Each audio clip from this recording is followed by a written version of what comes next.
The Weight of the Crown. The series begins with Carmy Berzato, a brilliant and award-winning chef, returning to his hometown of Chicago. He has left behind the high-pressure world of fine dining to take over his family's failing sandwich shop, the original Beef of Chicagoland, following the tragic suicide of his older brother, Michael. The restaurant is in disarray, a reflection of Michael's spiraling mental state, and is $300,000 in debt to a family friend, Uncle Jimmy. Carmy is determined to honor his brother's memory by saving the business, but he is immediately met with resistance from the staff, particularly his cousin and Michael's best friend, the volatile Richie, who are reluctant to accept his new, more disciplined ways.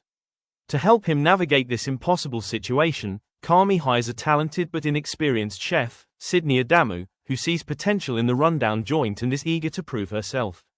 The pressure cooker. Carmy and Sydney attempt to introduce order and a new menu, clashing with the old guard who are stuck in their ways. The pressure is immense. A health inspector gives the restaurant a C rating, a stark reminder of how far they have to fall.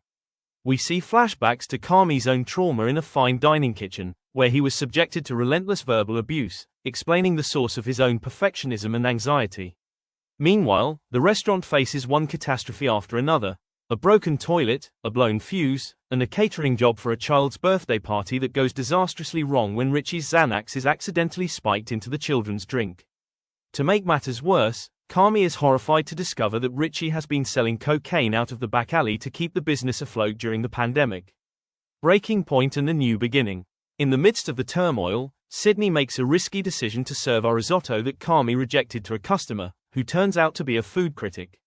When the critic gives the restaurant a rave review, it's a moment of triumph that is quickly overshadowed by a catastrophic event. Sydney accidentally leaves the pre-order option on for their online system, causing hundreds of orders to flood in during the lunch rush. The kitchen descends into chaos. Carmy loses his temper completely, and in the frantic scramble, Sydney accidentally stabs Richie. Devastated and humiliated, Sydney quits, followed by baker Marcus, who has been struggling to balance his passion for donuts with his kitchen duties. In the season finale, the staff hosts a bachelor party that ends in a brawl and Richie's arrest. In a moment of desperation, Richie gives Carmy a letter left behind by Michael. It contains a spaghetti recipe and a cryptic instruction to use small cans of tomatoes because they taste better. Opening a can, Carmy discovers it is stuffed with $100 bills, the entire $300,000 debt. The money represents a second chance. Carmy humbly apologizes to Sydney, who agrees to return.